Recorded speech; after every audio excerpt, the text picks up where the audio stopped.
go. Welcome, everyone. Glad you're here. We're going to start with some wonderful music. If you're able, why don't you stand and we'll sing our way into the service. In the name of love, with a heart of grace, overflow in us, decorate this place. As it is below, so it is above. May we always stand in the name of love. When the veil is gone, there's only one of us, only one, in the name of love. When the day is done, we will sing this song all as one, in the name of love. In the name of love, may we always be seeking out the best till we are free, living in a world we've been dreaming of, where we stand as one, in the name of love. When the veil is gone, there's only one of us, only one, in the name of love. When the day is done, we will sing this song all as one, in the name of love. When the veil is gone, when the veil is gone, there's only one of us, only one, in the name of love. When the day is done, we will sing this song all as one, in the name of love, in the name of love. In the name of love, in the name of love, in the name of love, in the name of love. Sing it out together. In the name of love, in the name of love. So nice to see your faces today. Take a minute to greet some of those neighbors out there. Say hello to maybe somebody you have never met before.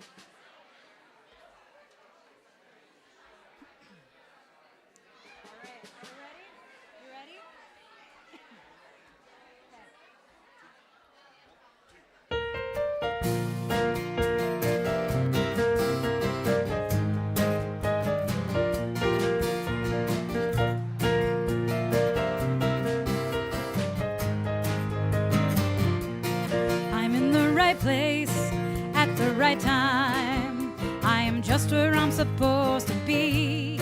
I'm in the right place at the right time. I am just where I'm supposed to be.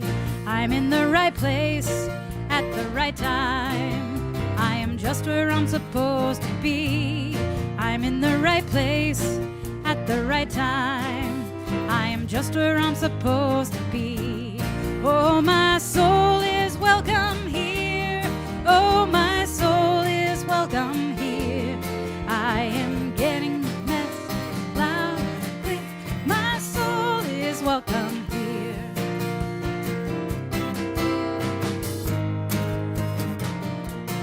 I'm in the right place at the right time. I am just where I'm supposed to be. I'm in the right place at the right time. I am just where I'm supposed to be. Oh, my soul is welcome here. Oh, my soul is welcome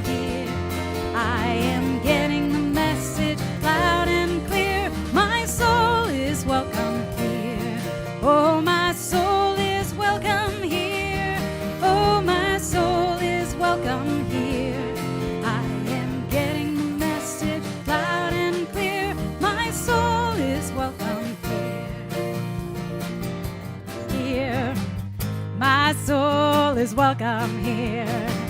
My soul is welcome here. My soul is welcome here. My soul is welcome here. My soul is welcome here.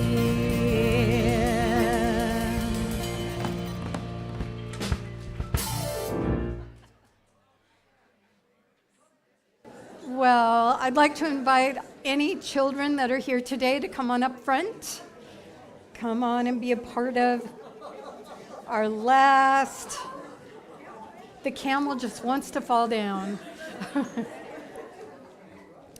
So if you're just joining with us, you know, in the Christian calendar, there is something called Advent. But here, because we don't actually lean that way exactly, we have a nature Advent. And so every week for the last 4 weeks, we've been asking the kids to help us with the nature Advent. So I will read the first 3, and Andrea Wood, our practitioner today, is going to light the candles as I read them. The first light of Advent is the light of stones, stones that live in crystals, seashells, and bones. The second light of Advent is the light of plants, roots, stem, leaf, flower, and fruit, by whom we live and grow. The third light of Advent is the light of the beasts, animals of farm, field, forest, air, and seas. All await the birth of their own, the greatest and in the least. So today is the fourth light of Advent, and it's the light of humankind. So you'll see some people here, as well as animals. And so if you kids would be willing to pick up an animal or a person or both and bring it up to the altar here, place it anywhere you like.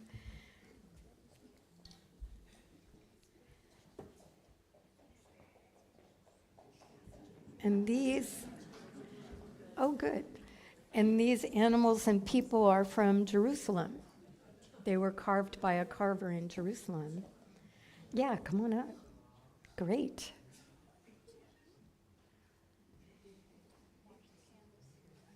Thank you. Just don't burn yourself. Great. Perfect. Yeah. And now we're going to sing you out to your classroom and have fun outside. So beautiful today. Hooray for the world, I'm glad to be on it. Hooray for the world, I'm glad to be on it. Hooray for the world, it's a special place. Got Mother Nature and the human race. The world's got trees and bumblebees, rivers and lakes and the open seas, mountains and valleys and animals too, and a sun that shines on me and you. Hooray for the world, I'm glad to be on it. Hooray for the world, I'm glad to be on it. Hooray for the world, it's a special place. Got Mother Nature and the human race. Got Mother Nature and the human race. Good morning, everyone. My name's Andrea Wood, and I am the practitioner here this morning, along with Cynthia Clay and Wanda and Ronna Biggs and any other person out there with a stole on. I see Kayla Schleviel as well. And we are available for prayer today if you see anyone with a stole on. In addition, we have a prayer vessel on the back table, and we will take prayer requests in that way as well. And we always have our website available to make a prayer request, because we're here to pray with you, and we like doing that. That's our joy. So I invite you to pray with me right now. In the stillness, in the sacred silence, know with me as I know that there is one vast power that underlies all that exists in and through the billions and billions of galaxies, through every creature. Spirit is a part and a parcel of all things. That is the truth, and it could be no other way. And I am one with this vast love, this vast light. And as I know this for myself, I know it for all. As we enter our first day of past the solstice, as the light increases in us too. And this light is infinite. There is no top, there's no amount of fullness of the light. It goes on forever and ever within us, as we do too. And as we come together as a spiritual community, I am just so grateful that we see the light in one another and reflect it back. Thank you, Spirit. And so it is.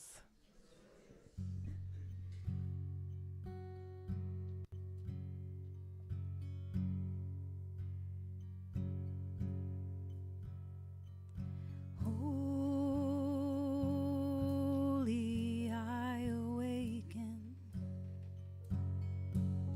forevermore. Love be known.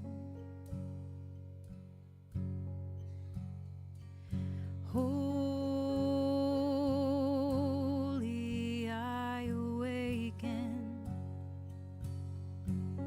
forevermore. Love be known. All is right. All is well within my soul.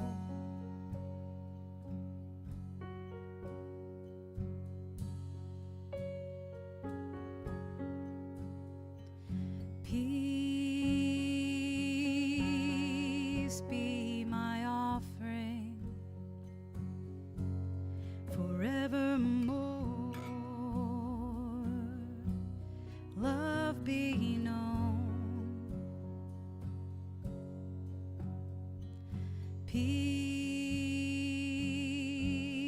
Peace be my offering forevermore. Love be known. All is right. All is well within my soul.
Holy, I awaken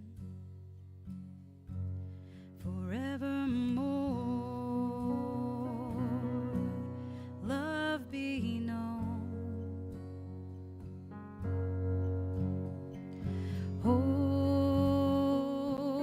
Holy, I awaken forevermore. Love be known. All is right. All is well within my soul. Peace be my offering. Peace be my offering forevermore. Love be known. Peace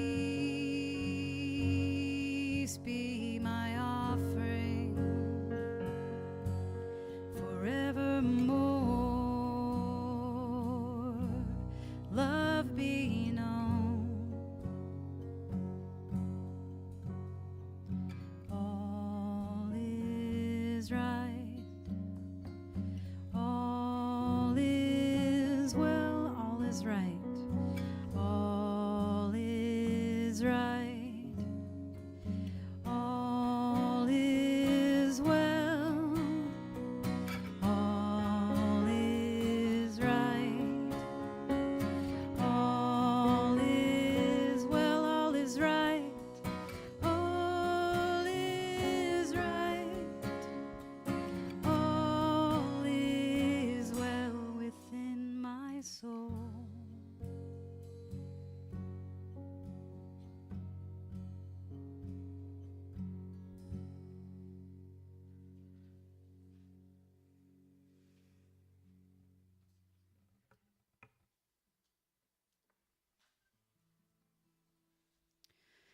Well, happy solstice, y'all. Happened yesterday. I know some of you were at the service last night.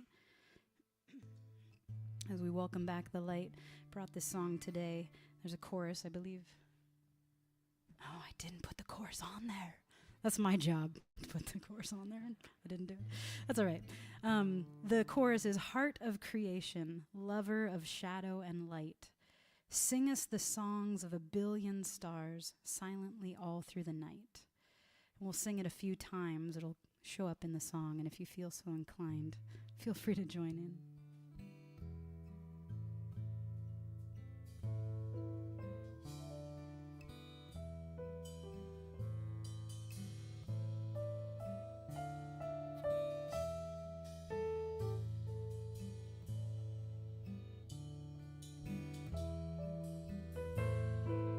Deep in the darkest winter out, here with my candle burning, safe and warm inside the light, now that the year is turning.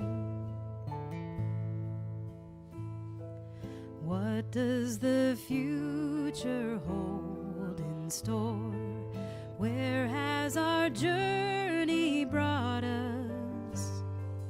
How can we learn from what's gone before? What has experience taught us?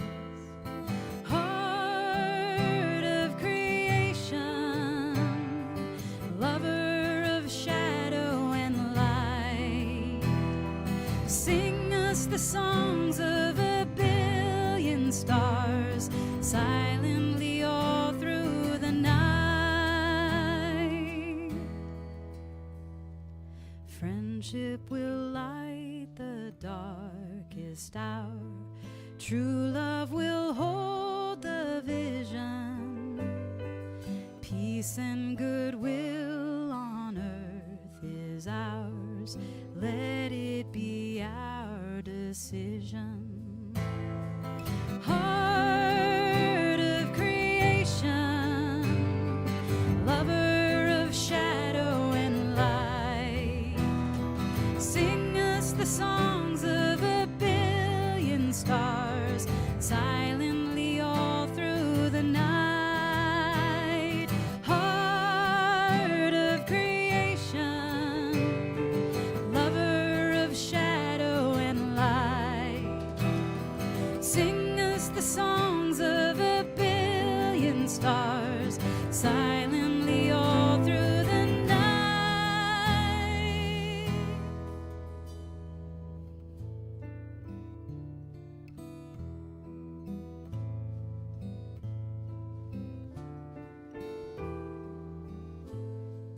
What does the future hold in store? Where has our journey brought us? How can we learn from what's gone before? What has experience taught us? Heart of creation, lover of shadow and light, sing us the songs of a billion stars, silently all through the night. Heart of creation, lover of shadow and light, sing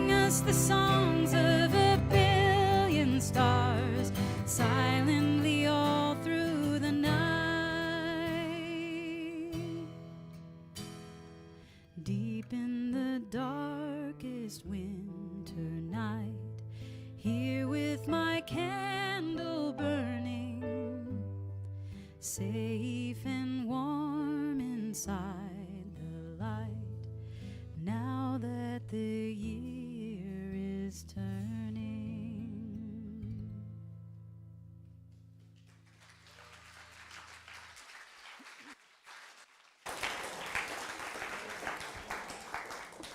Thank you so much.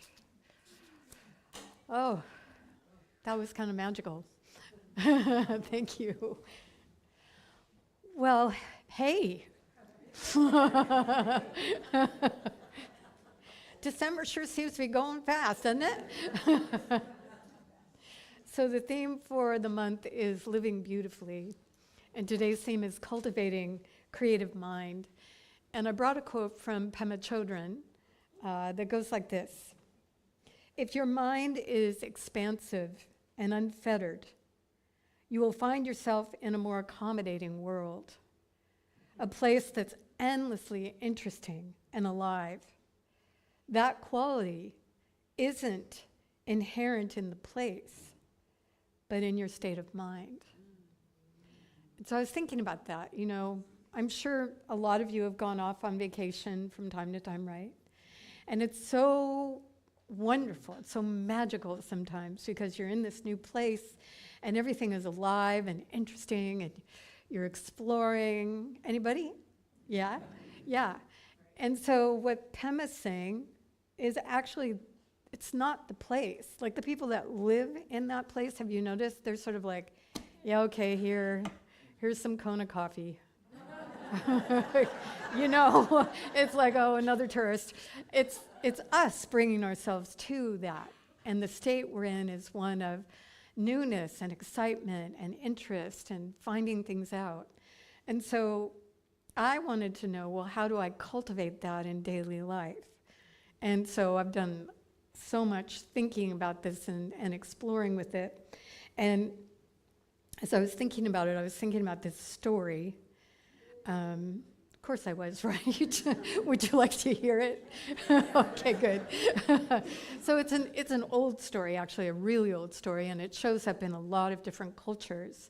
And actually, it's so well known that in The Alchemist, have any of you read The Alchemist? He uses that ancient story to build this whole wonderful best-selling novel around. So I'll tell you one of the older versions. So let's place it in Ireland, just, you know, because.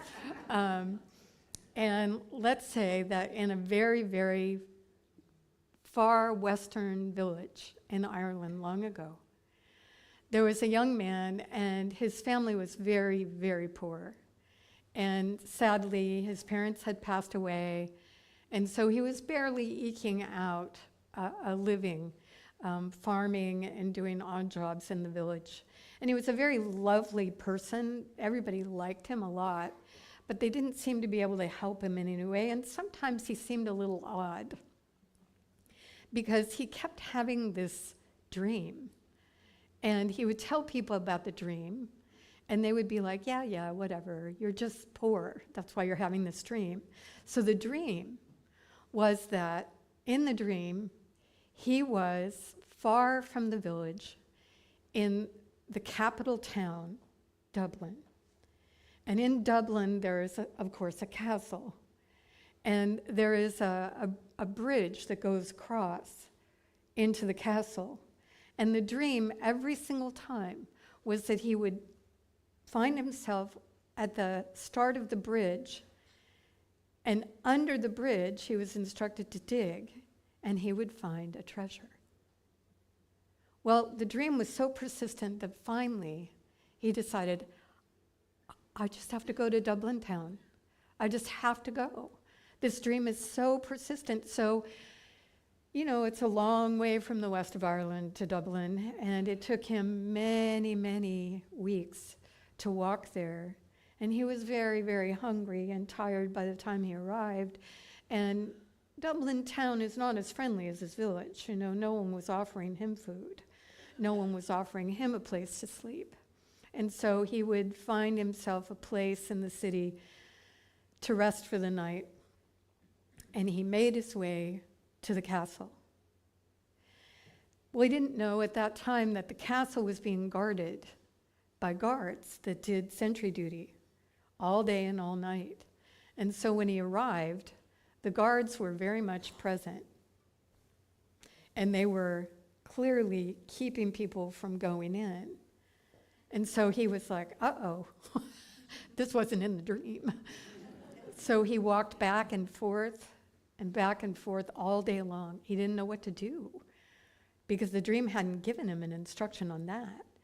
And so finally, at the end of the day, he decided, well, I'll go back to my resting place. And so he went back to the resting place, and the next morning he got up and he thought, I'll try one more time. Maybe they won't be there. And he got there, and the guards were there. But he was fortunate because one of the guards had the same duty that he had had the night before, and he recognized this young man.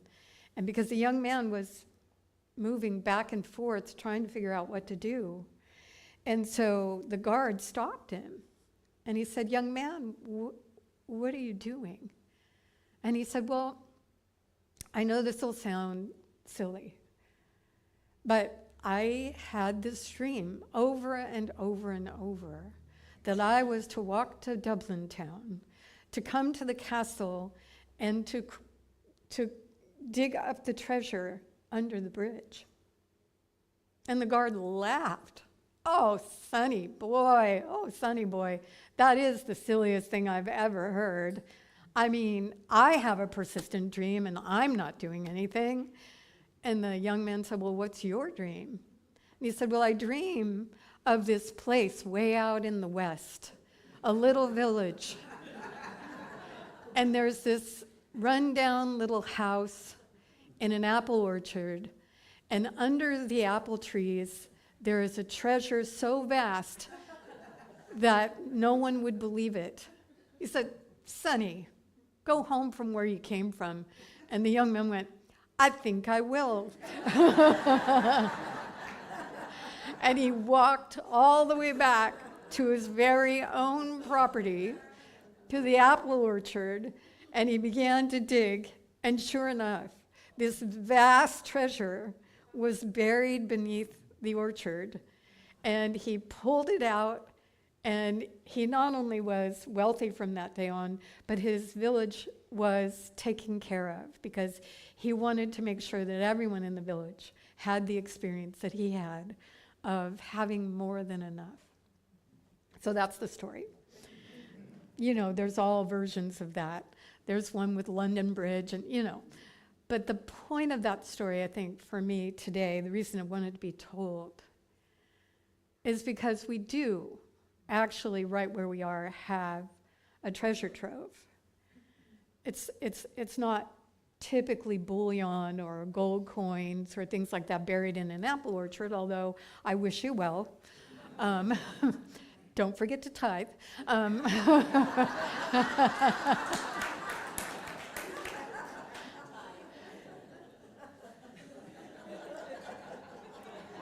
I've got 2 weeks.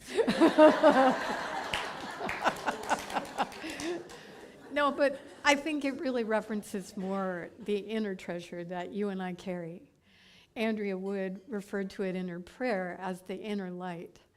And whatever we want to call that, and it's called so many different things in so many different spiritual traditions, what that is this place for our understanding, for our tradition and philosophy, this liminal place. And you know, liminal is that place kind of like where the ocean meets the shore.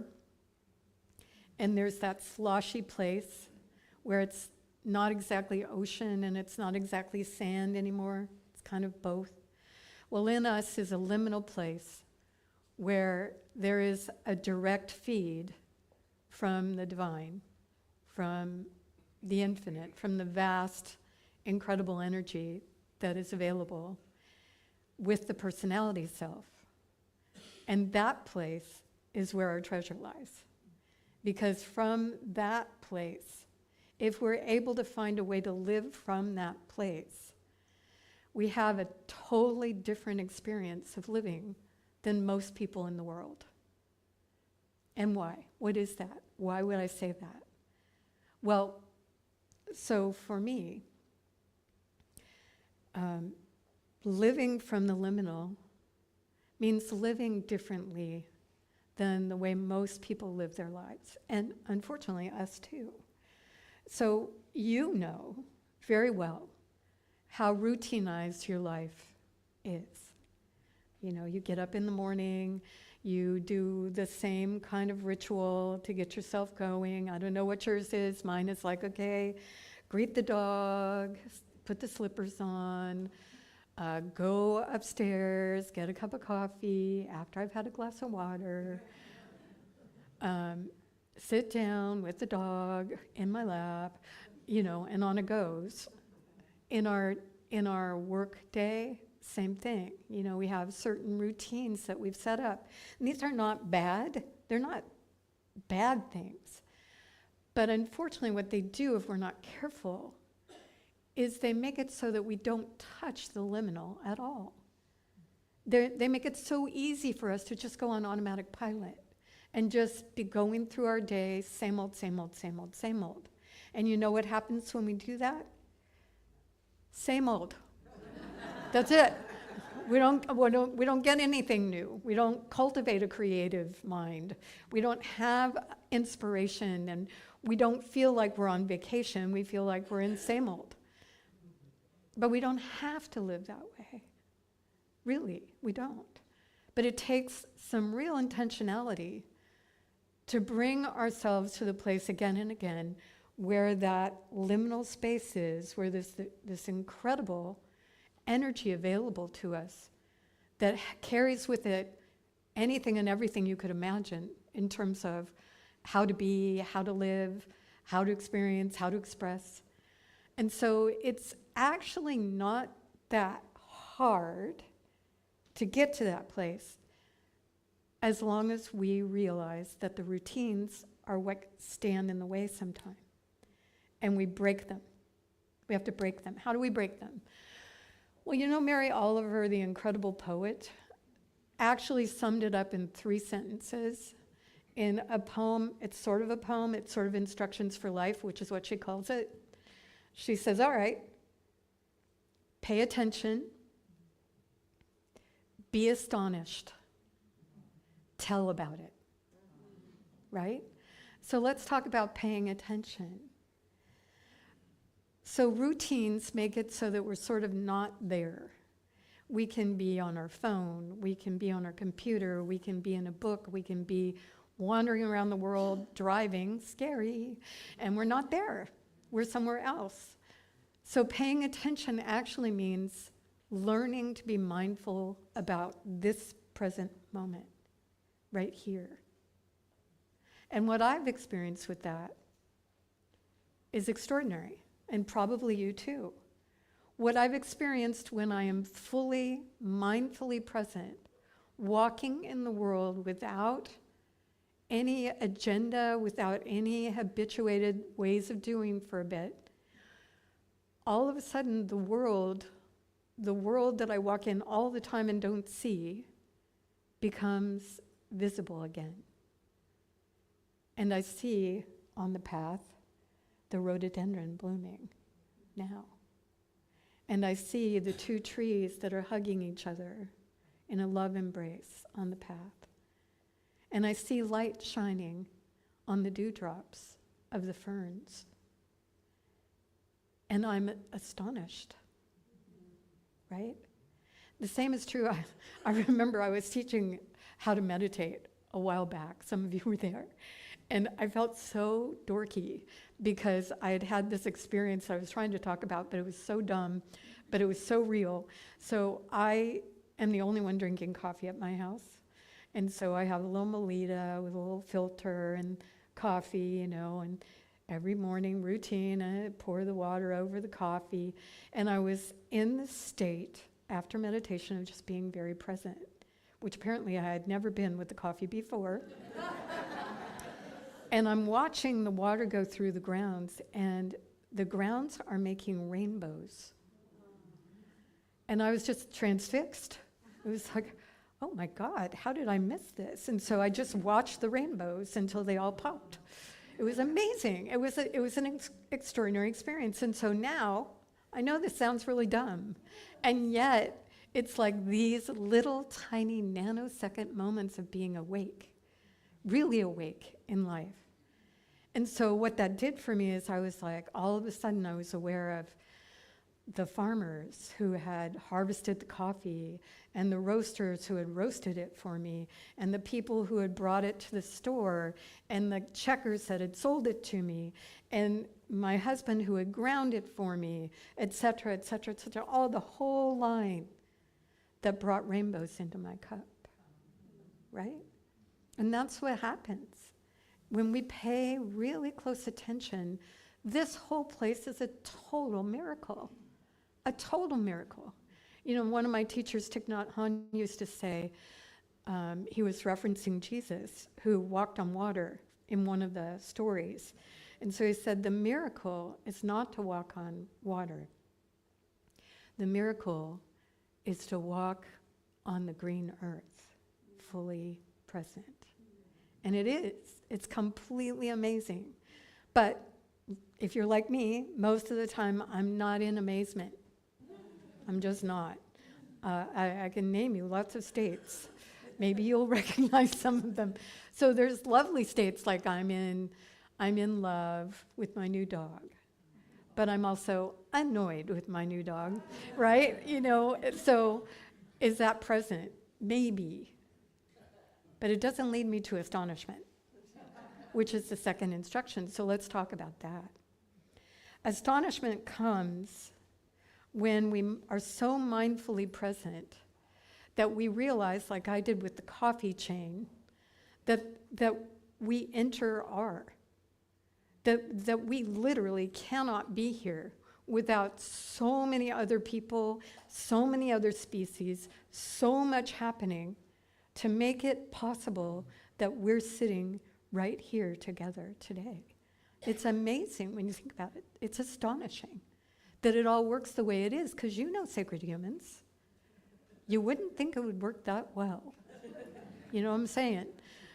And yet somehow, between all of our goofy and not so nice ways of being sometimes, it all kind of happens. And we're supported. We're so fortunate that way. And that's astonishing. The banana on your counter, astonishing. I can remember my grandmother at Christmas, she would tell the story of back in the early 1900s, it was a big deal to get an orange in their stocking. Now, 3-pound bag of cuties, Fred Meyer, easy peasy, $2.99. You know, astonishing how we are supporting one another. And so to pay attention at this level changes the way we relate to ourselves, because we can't take ourselves out of that. You yourself are part of this equation of support. You yourself bring yourself and the light that you are to the people in your intimate circle and the larger world in ways that none of us will really know how impactful that can be. And so the last instruction from Mary is tell about it. And that's an interesting one. And for me, I can only say, for me, I don't know what Mary meant, but what I feel is that the world has been deluged with negativity, outright hate. I had a grandson,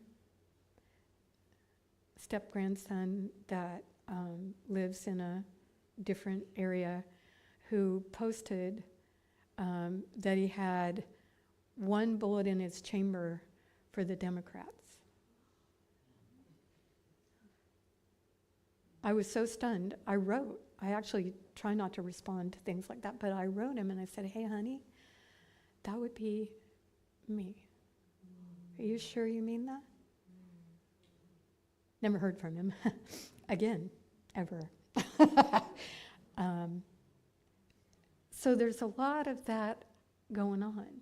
And a lot of it is habituated.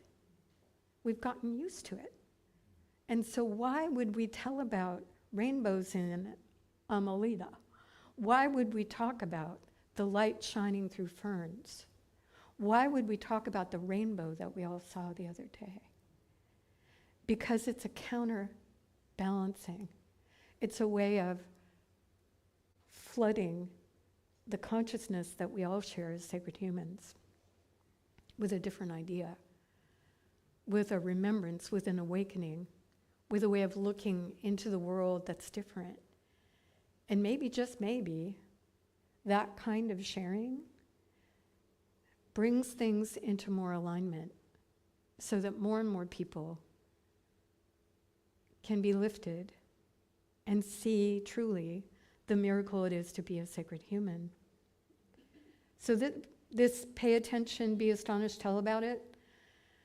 I'm going to say a very unpopular word, but this is what it takes to do that.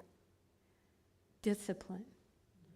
Now remember, what that word actually means is to be a disciple to oneself. And so it's actually a lovely word when we understand that. And so for me, more and more, as I move in the world, I'm trying to be a disciple to myself, to actually practice touching into the mystery, to that place where it's not quite me, and it's not quite fully the divine, but it's the place where we meet. And to be in that place and allow that place to show me. That's what the dream was about. The mystery of our lives is, it shows up in things like that, in dreams or in visions or in having random things happen. Last night I had already planned to talk about forgiveness during the solstice, and I was driving around dropping off packages at UPS, and I was listening to NPR, and they told this whole story about forgiveness. And I was sitting there going, this is just for me. No one else is listening. This is just for me. And I wonder if it's actually airing anywhere but on my radio because it was astonishing, the story. So I got to tell it last night. And things like that happen. I had a friend, she was in a really difficult place. Maybe you've been in a place like that. And she was really kind of at the end of her rope. I forget what the situation was, but it was really difficult, very difficult, and it had been for a long time. And she was driving into the city from the town that she lived in, and she was talking to the spirit, and she was saying, I need a sign. I need a sign. And so she got to her destination, and she was in some sort of meeting in one of the skyscrapers in the city, and she looked out the window, and there's a big billboard that said, the sign. She's like, okay then. True story. So for us to become disciples of ourselves, what it means is not only do we pay attention to how we've routinized and try to break it up somewhat, not only do we pay attention to where we are, exactly where we are, and when we are, so right here, right now, but we also open ourselves to this other channel of information that's constantly flowing through sacred humans, that flows through you and me in the form of intuition and guidance, so that we can touch into, the mystery of being here. Because it's absolutely mysterious. When we do that, our life changes. And we lose friends. Did I mention that part? Because some of our friends are like, oh, you just went over the woo-woo edge there. You're listening to a dream? You're walking to Dublin town? Sure. We have people in our life like the guard in the story.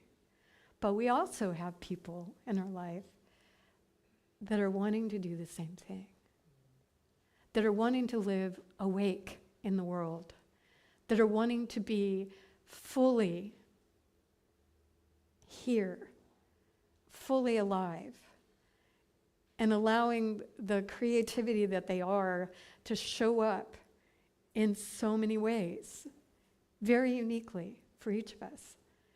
And I think that's why we're here, honestly, is we have something that, should we actually allow it to express, will help.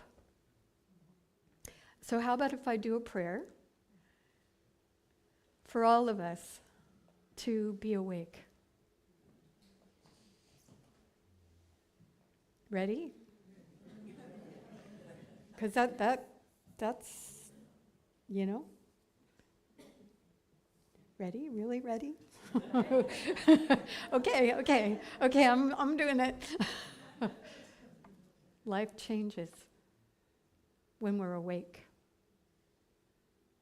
So I accept and know for you, as I know so clearly for myself, that there is a presence, call it what you will, that is moving in each of us.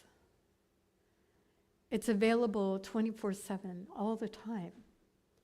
And it simply awaits our attention, our willingness to lean into it, and to allow it to bring to us more and more of our truest nature revealed. More and more of the possibilities that lie before us. And this is being awake.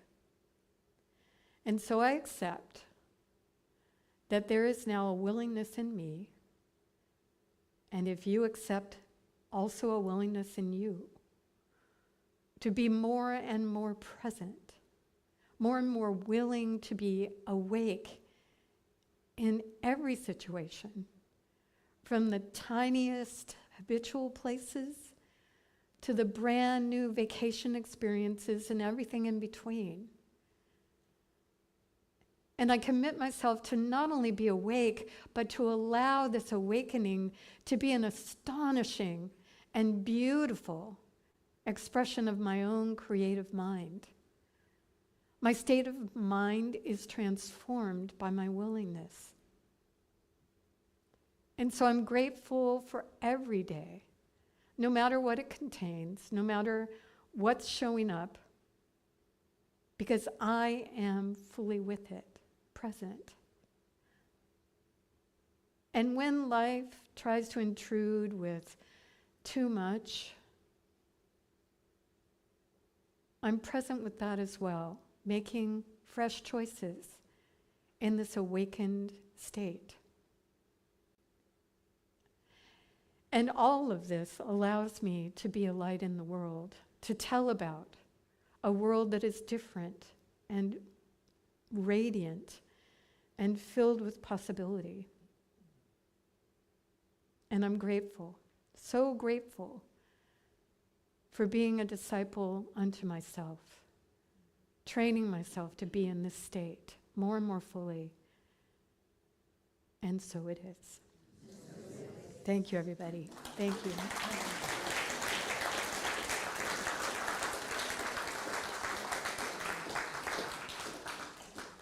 Okay, so our ushers are getting ready to prepare for the offertory.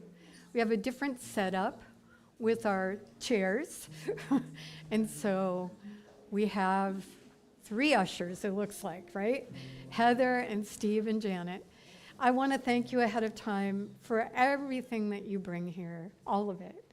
The money, yes, but also your presence, your awakened interest, your volunteering, because so many of you do so much. Thank you very much for all that you do, all that you give.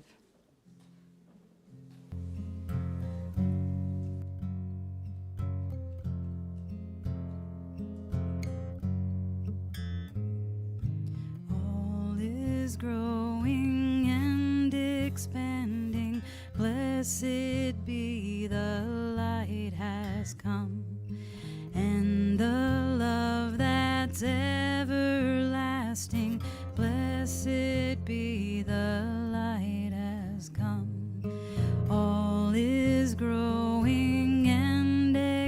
expanding. Blessed be the light has come, and the love that's everlasting. Blessed be the light has come. Blessed be. Blessed be. Blessed be. Blessed be. All is growing and expanding. Blessed be the light has come, and the love that's everlasting. Blessed be the light has come. All is growing and expanding. Blessed be the light has come, and the love that's everlasting. Blessed be the light has come. Blessed be. Blessed be. Blessed be. Blessed be. So, how about some announcements? So, we have a couple of things coming up. The first is I wanted to let you know about the Christmas Eve oh, well, maybe it's not the first one. We found out that there were recently several sweeps in our city. And what happens, I don't know if you know about the homeless encampments, right? And so every once in a while they get swept out. And when that happens, what that actually means is bulldozers come in. And a lot of people in that situation are not equipped to like pick up all their stuff and take it somewhere else. And so the bulldozers take it all away. So there's a lot of people right now who are unhoused, without sleeping bags or tents.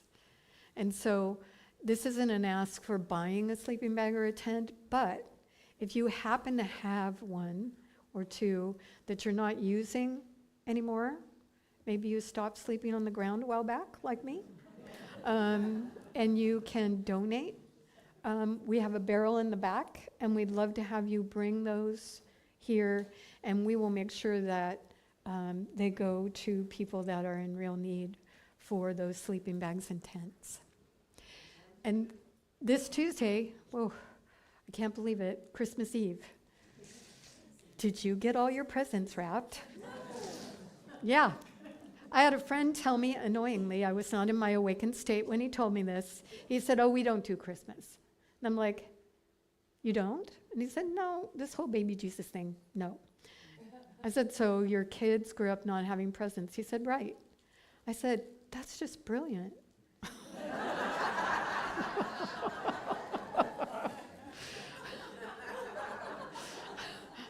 He said, "Yeah, my grandkids don't expect it either." I'm like, oh my God, college fund right there. So anyway, Christmas Eve, back to this. It starts at 7. It's very family friendly. We actually have children in our choir this year, and so they'll be leading us in Jingle Bells and something else. And we'll have the traditional carols and a candle lighting and just the opportunity to be together, because I kind of like baby Jesus. I do. I don't care if it's a myth or whatever. I love the story, and it'll be told that night as well. And then here we go, folks. Oh my God. Yep. I am so happy that you want to party with me. So next Sunday, we have a potluck going on with some sort of ritual, is what I hear. These are all secret to me, so I don't actually know what's going on except there'll be food. So if you would like to come to the potluck, we'd love you to sign up at the Ask Me desk in the coffee room. And if you want to come to the party on January 4th, which is really just a party, the food is provided, there's music. We need to know so that we have enough food for everybody. Right now, there's about 110 people coming. Yeah, so we'll probably be standing up because I don't know where we're going to all fit each other. But those two things are happening. And then this is one of my favorite things. It's very hidden. It's also at 4 a.m. So every year for many, many years, the World Healing Meditation has been going on, and it is a global phenomena. It started right before the Berlin Wall fell. And some would say that it fell because of this particular event, which unfortunately was timed at Greenwich Mean Time, which means that those lovely people in London get noon. We get 4 a.m. here on the West Coast. And so Ronna Biggs is going to be leading that, and it'll be in our classroom, and it's beautiful. It's a very quiet, peaceful, beautiful thing to come and be a part of. And you can also just sit up in your bed at 4 a.m. and do a prayer or a healing meditation if you'd like. And the idea is that with so many people doing that, especially in this particular time when so much conflict is going on worldwide, that the energy of that will assist in taking that down a notch or two. And then our office will be closed on Tuesday and Wednesday, Christmas Eve and Christmas Day, and all the way through January 1st. And I think this might be the last announcement, is it? No, we have this last one, which is Spirit at Work. This is a really special program for those of you who maybe are managers or entrepreneurs. You have your own business of some sort. Every month through September through May, we have someone come and speak, and we do a real getting together of networking, but also holding space for each other and saying prayer. So we would love you to sign up for this online, and it starts at 8 and goes to 9:30, and we provide a breakfast. It's really lovely, so I hope you'll consider going. And the reason I needed to know the last slide is we have a very special presentation. Our brand new interim minister sent us a welcoming thing, and so let's see that.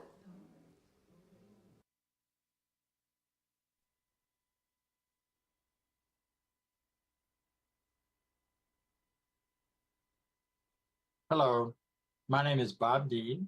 I am soon to be your interim minister at CSL Bellingham. You know, I will be showing up just in time to provide spiritual, emotional, and community support for you as you say goodbye to your beloved minister, to Dr. Andrea. And as you set her free to her next adventure and say farewell, you set yourselves free to your next adventure.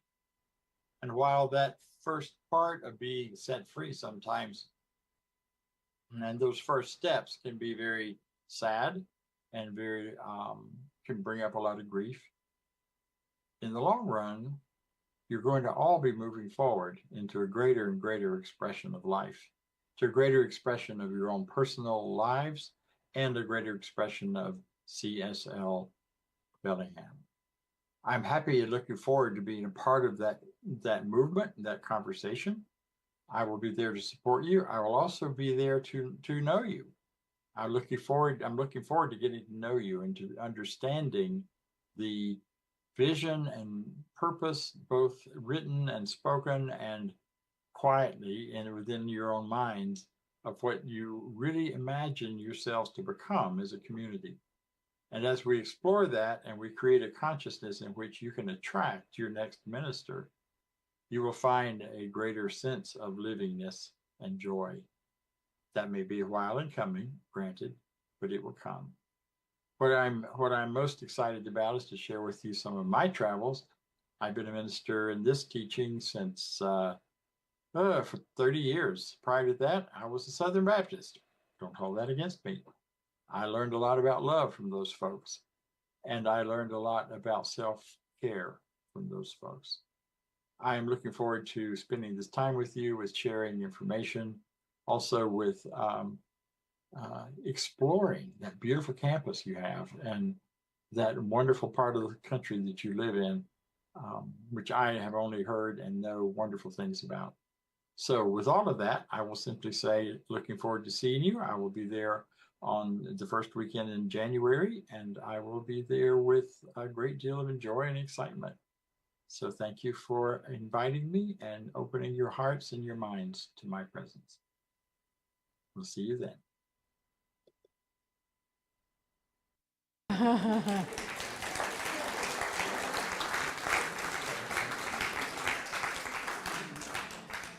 He has some real similarities to me, and that's why I guess I like him so much. He was a marriage and family therapist at one point, and he and I have known each other for decades, and he's just an incredibly kind person, so I think you're going to enjoy him very much. I felt like I was in a Japanese subtitled movie, but you know, technology being what it is, at least you got the message. So right now, if you're able, let's stand and we'll sing our way into this day.